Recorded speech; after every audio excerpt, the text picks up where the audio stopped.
Baik, Assalamualaikum warahmatullahi wabarakatuh. Kita akan mulai kuliah perdana tentang metode perubahan perilaku dan sosial. Saya share screen. Kuliah ini banyak mengambil dari buku Kay Bartholomew, Intervention Mapping. Dalam kuliah ini, topik-topiknya banyak mengambil dari chapter 7. Ya, chapter 7 buku ini. Buku ini pernah dikasih linknya di kuliah ISP Ilmu Sosial Perilaku. Jadi tolong cari buku ini untuk mata kuliah ini merupakan satu dari 4 mata kuliah peminatan Promkes. Oke, baik. Ini kuliahnya. Kemudian bagian pertama pendahuluan dari kuliah ini judulnya seperti ini ya. Bagaimana kita selecting teori dan theoretical method dan strategi. Ya. Penting untuk menjadi bagian awal dari kuliah ini bahwa untuk membuat sebuah program kita bisa berdasarkan dari teori sebelumnya di penelitian sebelumnya, tapi perlu digabungkan dengan ideas dari intended participants. Contoh di buku KIA yang warna pink ya, yang warna pink itu ada tentang bagaimana mengedukasi untuk mencegah kematian bayi baru lahir. Ya, neonatus ya. Nah, di situ sudah ada. Nah, kami di tim penelitian membantu bagaimana bermetode dan berstrategi untuk menyampaikannya setelah menanyakan perspektif dari intended participant. Ibu, ini yang kita tanya intended participannya ibu hamil trimester 3. Karena dekat dengan waktu melahirkan. Kalau kejauhan ya, jangan. Kalau kejauhan ya, nanti lupa lagi. Ibu, ini kita mau membuat edukasi. Ibu mau dalam bentuk apa?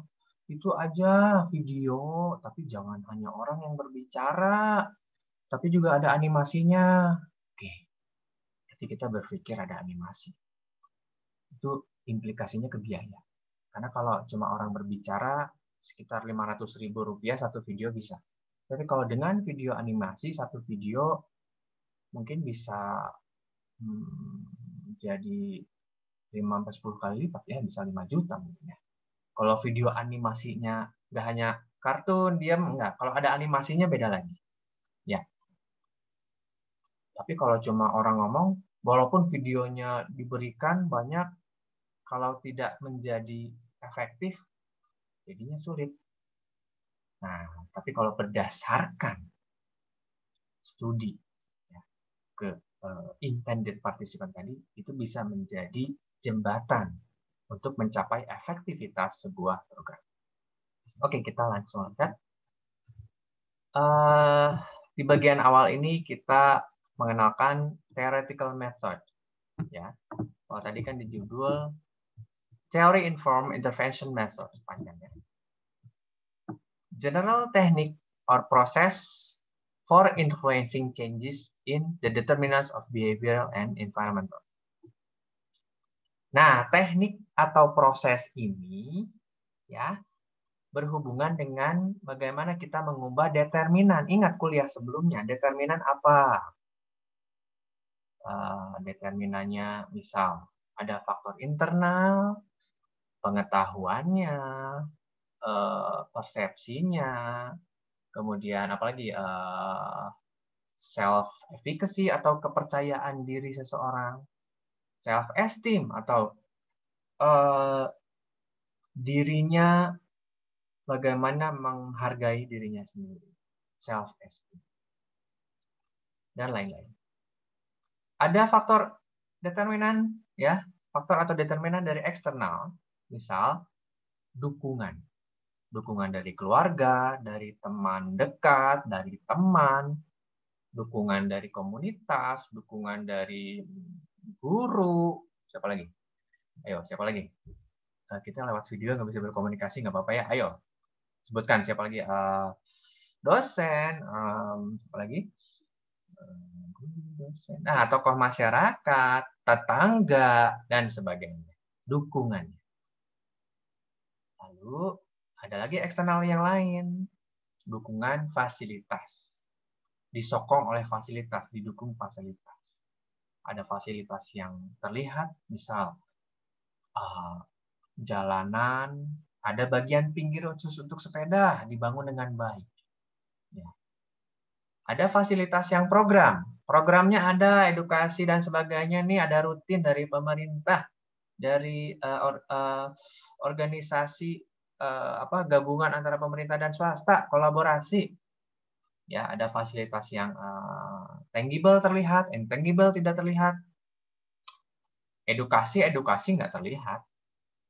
Dalam arti kalau kayak jalanan sepeda ada marka jalannya terlihat. Kalau edukasi terlihatnya dalam bentuk aktivitasnya, tapi tidak terlihatnya dalam bentuk peninggalannya. Nah, peninggalannya adanya di sini, di dalam otak. Pengetahuannya meningkat atau enggak. Fasilitas yang lain, program bisa menjadi terlihat kalau di zaman now ada video disimpan di aplikasi, ya, di YouTube, ya, di sebuah aplikasi. Kalau kami penelitian, Posyandu menyimpan video edukasi kepada ibu hamil trimester 3 di dalam aplikasi, sehingga bisa membuat ibu-ibu lebih percaya bahwa edukasi ini ada dalam aplikasi, sehingga kalau ada dalam Posyandu itu jalur yang membuat ibu-ibu lebih percaya diri untuk nonton. Kasarnya mah bukan inilah. Bukan hoax. Nah, bahasa Inggrisnya hoax. Bahasa Sundanya hoax. Oke.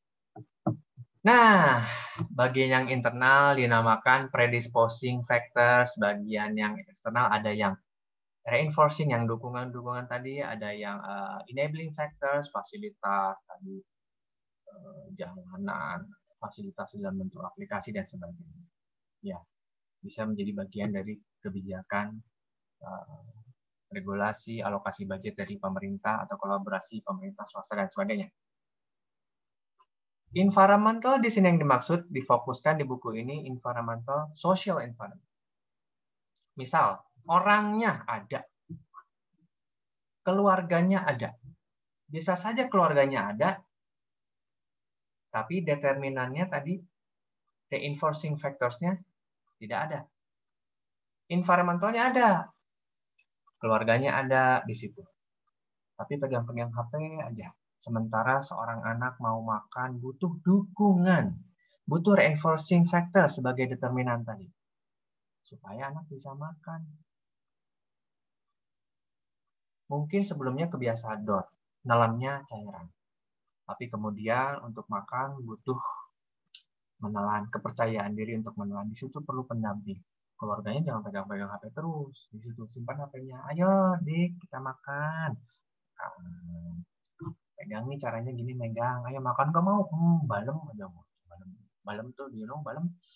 Balem itu, naon sih? Itulah pokoknya bibirnya nggak mau makan. Jadi, ayo, awalnya mungkin susah. Lama-kelamaan, cobain mungkin air sayur sopnya dulu. Dia coba ngasih enak. Coba yang lebih padat. Nasinya sayur wortel.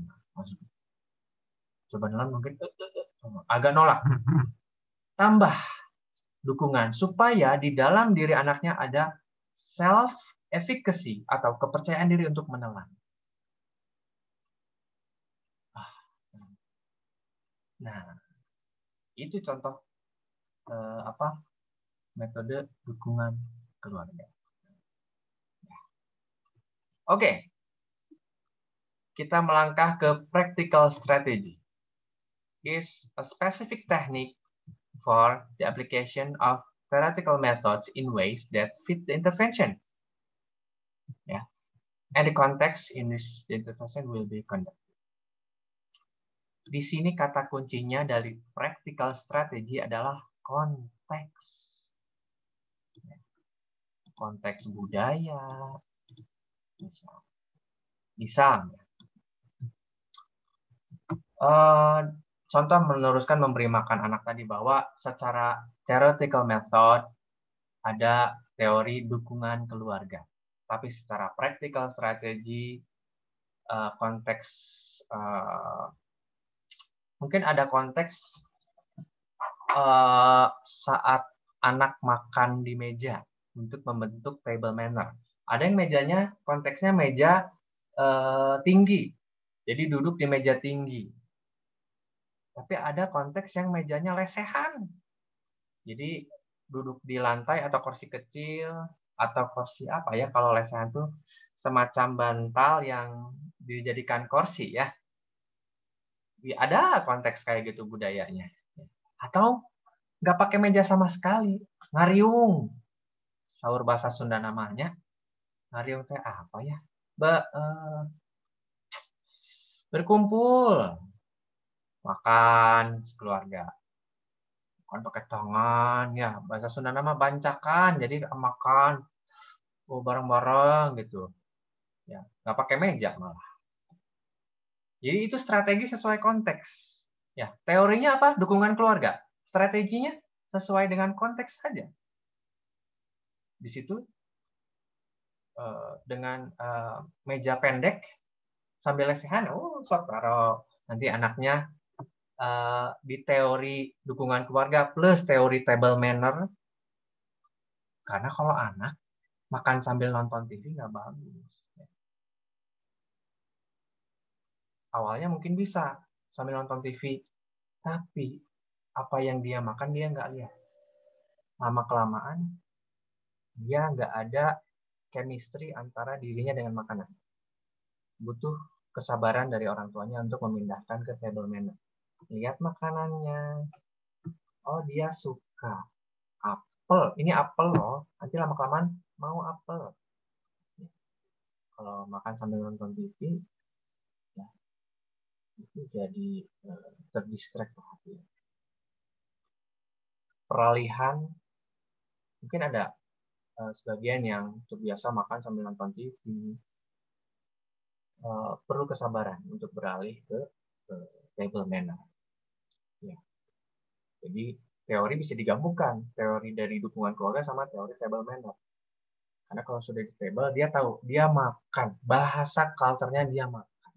Kalau sudah berkumpul keluarga gaya-gaya ngariung, bancakan, mejanya berupa pelepah pisang, ya, nggak ada meja. Meja table manner-nya dalam tanda kutip. Ya di budaya itu ya seperti itu. Kalau budayanya makan harus pakai sendok, pakai. Kalau pakai tangan, pakai. Ya. Makanan bergizi yang disediakan didukung oleh keluarga dengan table manner dalam konteks tertentu. Ya, itu menjadi strategi yang digabungkan untuk mendukung teori. Itu dasar dari kuliah ini. Ya. Jadi jangan udah pakai misalnya contohnya lain. Pakai flyer aja, murah-murah, pakai flyer. Cetak. Flyernya diterima, habis itu dibuang di tempat sampah. Ini kita mau edukasi, jangan pakai flyer dibuang. Strateginya kita pakai ini, kalender. Jadi bagian depannya edukasi, bagian belakangnya kalender. Jadi nggak akan dibuang. bukan bagian belakang. Apa sih? Maaf ya. Itu tuh kalau kalender kalau dibuka, sorry bukan bagian depan belakang. Karena kan kalender sama bagian edukasinya harus kelihatan dulu. Sorry, saya salah. Jadi ada bagian atasnya edukasi, bawahnya kalender. Jadi mau nggak mau kelihatan apa yang mau diedukasikan, infografisnya kelihatan. Oh, seperti ini ya kalendernya. Itu salah satu contoh. Walaupun edukasi dengan cara kalender di zaman infografis sekarang bisa lewat HP. Tapi konteksnya menggabungkan ya teori edukasi dengan strategi orang sering melihat kalender. Walaupun sekarang kalender online dilihatnya di Google Calendar ya. Di Google Calendar ada nggak materi edukasi? Nggak ada. Nah, berstrategi itu awalnya terpikir sulit, tapi tugas kita untuk menemukan inovasi. Gimana caranya ya? Sambil ada kalender, tapi kami bisa melihat. Misal, yang sedang kami bentuk adalah bagaimana kalender digabungkan dengan pengingat imunisasi. Jadi, ada muncul kalender pengingat imunisasi nyala, oh iya sekarang tanggal sekian. Kolega kami sedang membuat diari ASI ya, Dokter Insi, diari ASI. Wah, itu jadi theoretical method ASI mah udah ngelotok lah, tapi strateginya gimana nih? Sambil lihat kalender, sambil lihat diari. Oh, ya sudah. Jadi nama strateginya diari. Nanti tanya Dokter Insi ya. Ini saya kuliah 1 lembar saja, ini lumayan ya lama. Karena ini bagian belakangnya sama itu, cuma saya lebih senang bercerita. Nanti baca sendiri aja ya. Ya, tapi ini dasar-dasar. Theoretical method sama practical strategi itu menjadi bagian dari strategi yang penggabungannya menjadi saling bisa mendukung ya. Oke, kita lanjutkan. Ya, ini banyaknya tulisan. Saya highlight bagian penting-pentingnya saja ya. Ya. Jadi jangan pernah berhenti untuk berinovasi. Ya, jangan pernah berhenti untuk berinovasi. Ini baca bagian ini. Ini mohon maaf kalau yang bahasa Inggrisnya kurang, tapi ini bisa diterjemahkan. Ya, mohon maaf ya. Oke, ya. Yang paling penting adalah metode dan strategi saling berhubung. Ya, saling berhubung. Tidak terpisah. Bahkan hubungannya bisa menjadi semacam difusi. Kan kalau difusi itu menjadi apa ya? Bergabung ya, kayak tidak ada batas yang jelas mana metode, mana strategi. Ya, jadi bisa saling berhubungan sekali. Ya, pada bagian chapter ini ditulis bagaimana method itu diambil dari teori literatur, ya, dan ini digabungkan dengan ideas dari intended participant agar kita bisa berstrategi yang baik. Yang baik artinya kita bisa membuat jembatan strategi yang baik. Ya, strategi kalau sudah dengan jembatan kita bisa menyambungkan antara masalah dengan solusi. Kalau strategi dari otak kita saja, satu sisi dijalankan intervensinya, uangnya keluar, nanti tidak efektif. Ya, oke. Tadi saya mencontohkan dari level interpersonal. Bagaimana seorang ibu, orang tua mendukung cara makan anaknya, itu interpersonal. Tentu ada yang lain lagi, organisasi, ya. Bagaimana kita beradvokasi. Pemerintah, caranya gimana? Ya, dan sebagainya. Jadi kalau teorinya advokasi, strateginya, kalau diundang, itu datang. Diundang, gathering makan. Ini ceritanya sebelum pandemi. Ya, kalau diundang makan, datang. Saya kalau diundang makan sama siapa? Karena Ya, saya Muslim di Islam juga kalau diundang, kalau tidak ada halangan yang sifatnya major ya supaya silaturahmi makin baik dan sebagainya. Oke, ya penting sekali karena an intervention at higher system level itu penting. Kalau kita bisa terkoneksi dengan higher system level, pejabat dan sebagainya, kemudian pejabat tersebut memegang organisasinya baik pemerintahan ataupun swasta dan sebagainya, bisa menjadi pengaruh yang sifatnya direct ke organisasinya dalam konteks bisa berupa kebijakan, regulasi yang sebelumnya sebelumnya ada dan kemudian dimodifikasi menjadi jembatan solusi untuk masyarakat. Ya, jadi sistem itu menurut saya butuh terus dikembangkan dengan sambil action, sambil kita research. Makanya saya di payung penelitian action research atau action study. Sambil action, sambil study. Ya, kasarnya mah udah action dulu aja, tapi sambil direvisi. Sekiranya di jalan ada perbaikan, perbaiki. Jadi itu semacam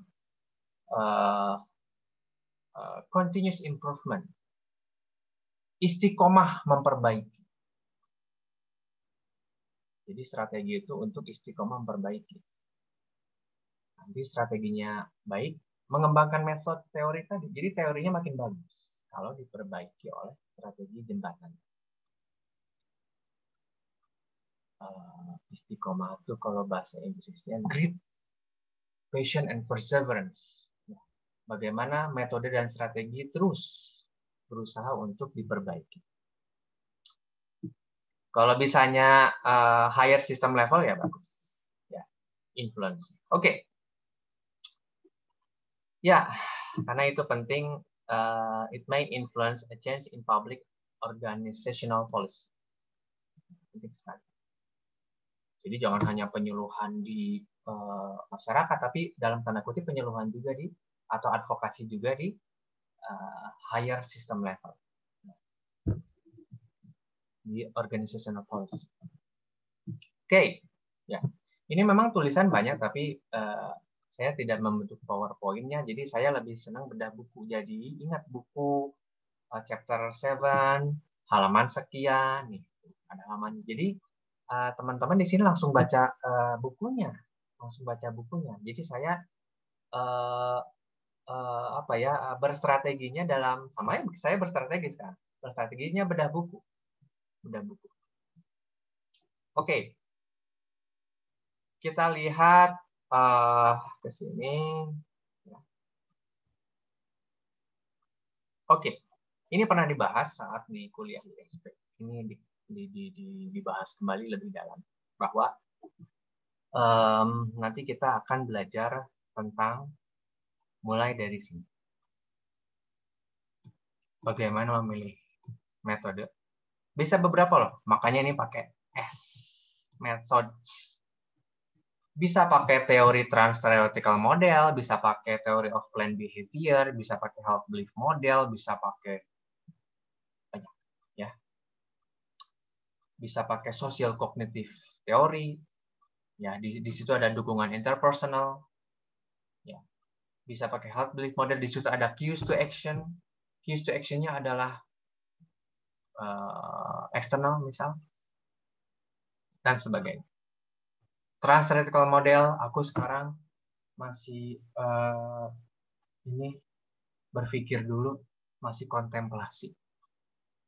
Berubah nggak ya? Lama-kelamaan dia berusaha untuk berubah. Aku awalnya bingung. Jadi kalau di trans-theoretical model, bingung itu hal yang baik ya, hal yang bagus. Saya mau bilang bagus tapi baik, bagus dan baik ya. Jadi bingung itu dia sambil berkontemplasi, ini benar nggak ya? Itu bagus. Yang nggak bagus adalah cuek. Alah, nggak usah lah. Nah, itu boro-boro berkontemplasi. Yang ada tertutup. Tertutup otaknya. Gelasnya seakan penuh.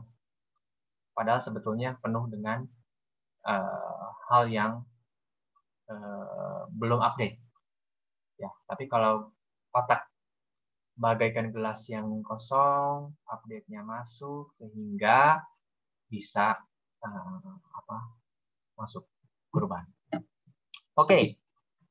Itu trans-theoretical. Itu ada di methods. Nah, strategi kita butuh tadi ya penelitian kualitatif sama intended participant. Ibu seperti apa yang Ibu inginkan intervensinya? Kalau di zaman pandemi video, tadi ya contohnya, video yang nggak hanya orang ngomong, tapi animasi. Nggak mau kartun diam aja, pengennya animasi. Lumayan juga harganya, tapi nanti diterangkan bahwa change of objective ini adalah kunci untuk merubah determinan yang diterangkan tadi. Ada predisposing factors, reinforcing factors, enabling factors, policy factors yang ada di organizational factors tadi ya. Author factors, maksud author sorry, ini lebih ke authority, pemegang kebijakan. Regulation factors dan sebagainya, budget factors. Jadi determinan adanya di situ.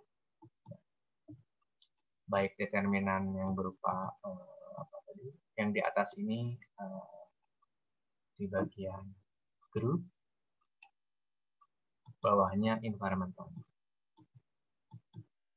Di bagian orangnya, bukan grup, orangnya ini lingkungan manusia. Environmental dalam buku ini banyak ke sosial, lingkungan sosial. Ya. Nah, pernah saya sentuh nih. Apa itu output? Apa itu outcome? Ya. Output kalau kita ada sebuah program, jadinya di sini ada program output. Kalau kita melakukan perubahan dengan teori perubahan perilaku, trans-theoretical model, kita lihat dia dari bingung jadi nggak bingung nggak ya? Pengetahuannya berubah nggak ya? Skill-nya berubah nggak ya? Itu ada di sini.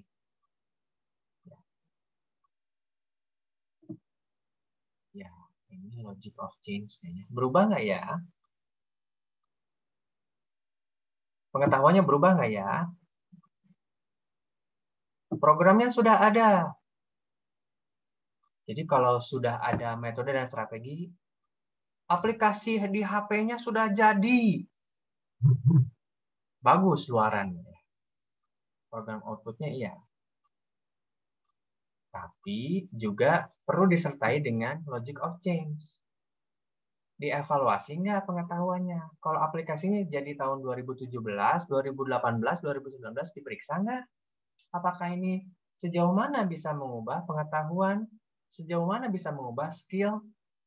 Ya. Oh, pengetahuannya bisa nih berubah, lumayan lah. Kalau antara 0 sampai 1 mah 0,4 lah misalnya. Kalau 0 sampai 1 mah 0,5 lah, lumayan lah. Atau 0,2 lah. Lumayan, udah 0,2 juga lah daripada nggak berubah sama sekali. Ya. Kurang lebih seperti itu. Outcome. Ini perilakunya gimana ya? Perilaku cara ibu mengurus bayi, apakah betul bisa mengurangi kematian bayi baru lahir? Ya. Apakah perilakunya makin baik atau enggak? Tentu outcome ini jangkanya lebih panjang. Susah loh untuk melihat penurunan penyakit, Boro-boro penurunan penyakit, ngelihat perubahan perilaku aja susah. Contoh tentang road safety, penelitian di Australia, untuk mengubah logic of change di persepsi aja. Persepsi masih di determinan loh. Itu 3 tahun ngerubahnya.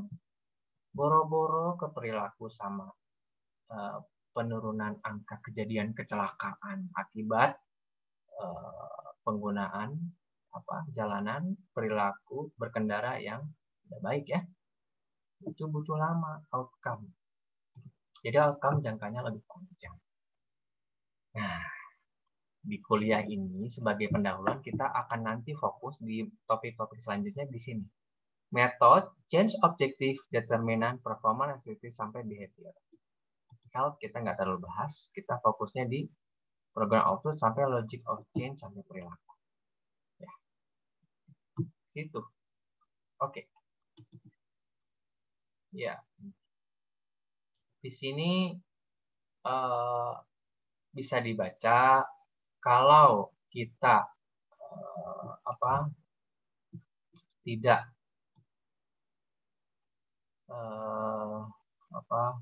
berdasarkan teori itu bisa jadi kurang baik ya. Secara filosofi juga kita masih butuh teori-teori sebelumnya. Tapi juga kita tetap butuh strategi untuk menyambungkan, menjembatani ke masyarakat. Ya. Oke. Jadi,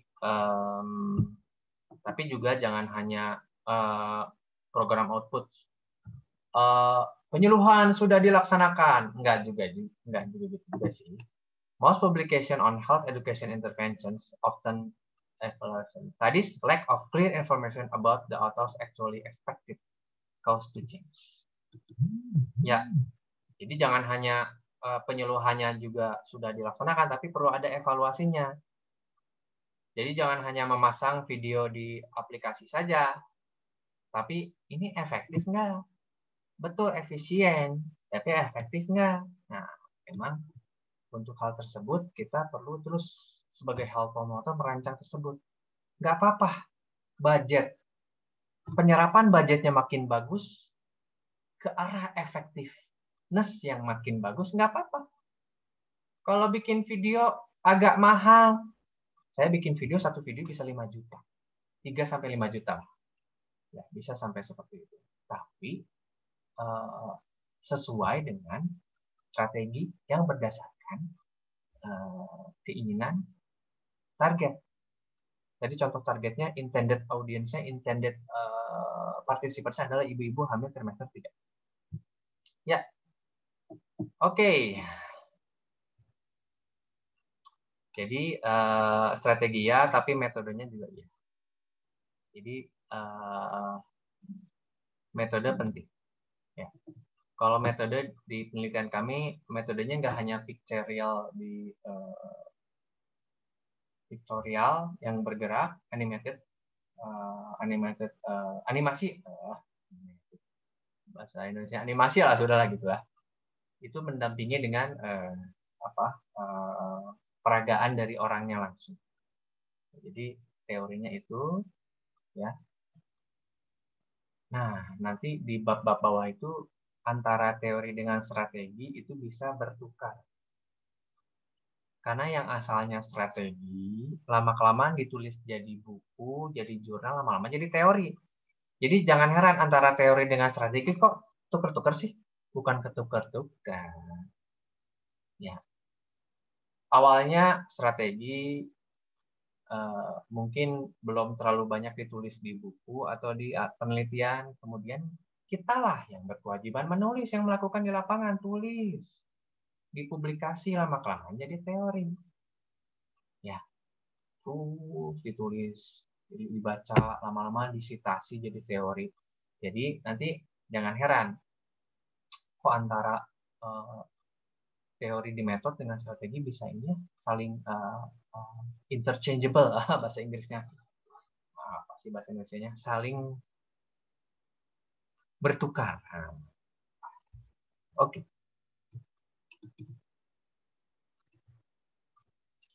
Oke, ini penjelasan yang tadi. Ya. Oke, tadi sudah dibahas tentang metode yang berdasarkan level di sistem kesehatan ya. Ada higher level, di level apa? Organizational, yang berkaitan dengan organizational policy ya. Ya. Kemudian kita melihat bagaimana teori itu bisa, sebentar ya.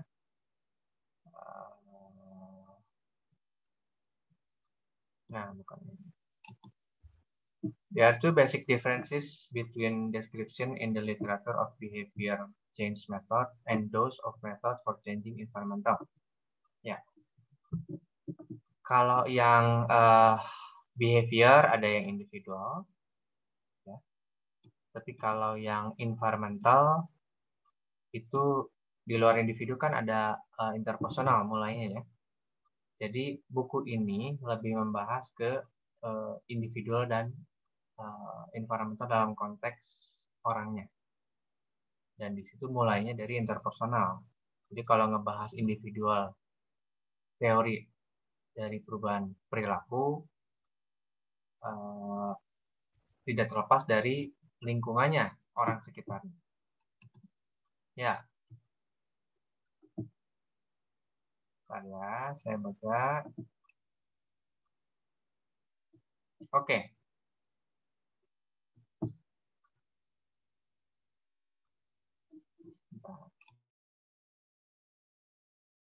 Oke. Dalam buku ini, tulisan ini kita fokus ke jadi kalau kita terlalu menerapkan teori dari penelitian sebelumnya yang belum tentu cocok di komunitas yang kita mau, ya kita jangan terlalu tergantung sama teori, tapi kita perlu menyambungkannya ke ide dari masyarakat. Kita sudah bilang itu ya. Makanya di sini possibly this approach to intervention is more inductive, intervening with a strategy without naming the method. Ya. Dalam proses kita turun ke masyarakat, kita mulai induktif. Induktif itu kita mencari detail. Studinya kualitatif di masyarakat. Seperti contoh tadi, pengennya video dan sebagainya. Ternyata teori tersebut sudah ada di masyarakat. Ternyata masyarakat pengennya nggak hanya video, tentu video bagian dari teori. Tapi di dalam video pengennya apa? Ya. Video di dalamnya pengennya ada gambar orang, animasi. Ternyata di masyarakat sudah ada teorinya ya. Jadi itu di sini namanya possibly this approach is more inductive.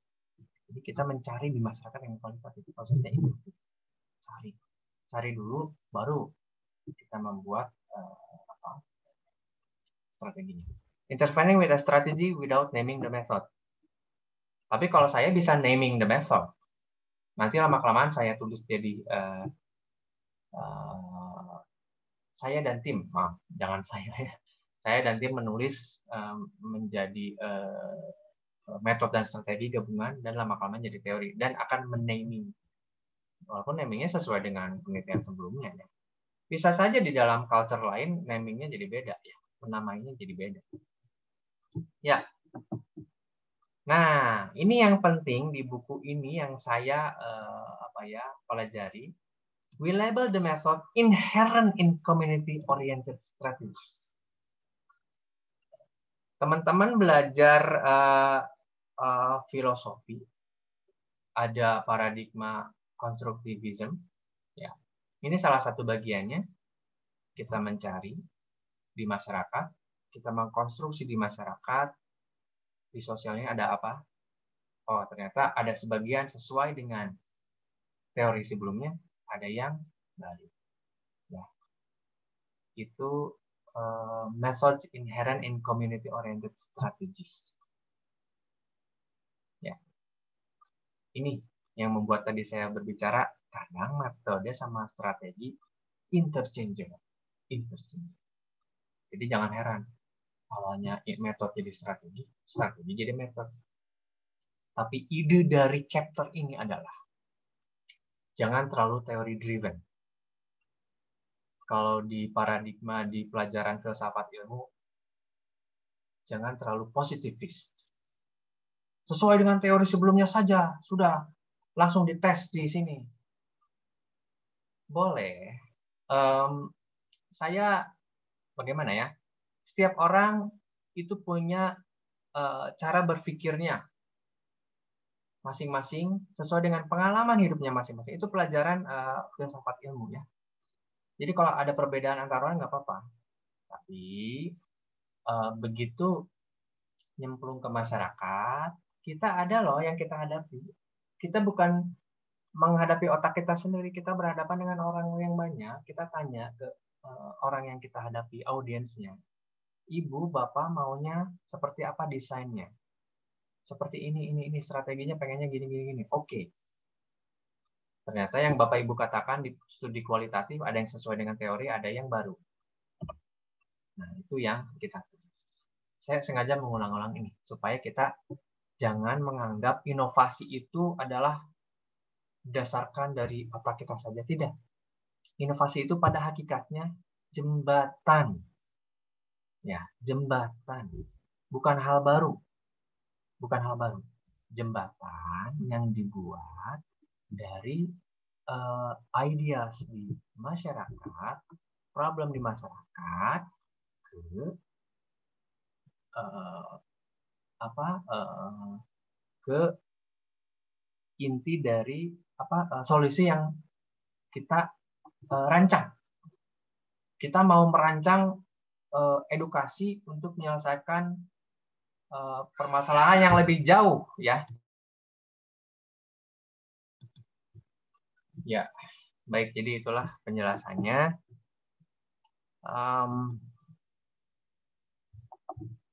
Oke. Ini di kuliah selanjutnya. Oke. Baik. Demikianlah topik untuk saat ini. Baik, terima kasih. Selamat membaca. Tidak banyak bacaannya. Saya tunjukkan tadi buku dan halaman. Baik, semangat membaca. Assalamualaikum warahmatullahi wabarakatuh. Salam sejahtera.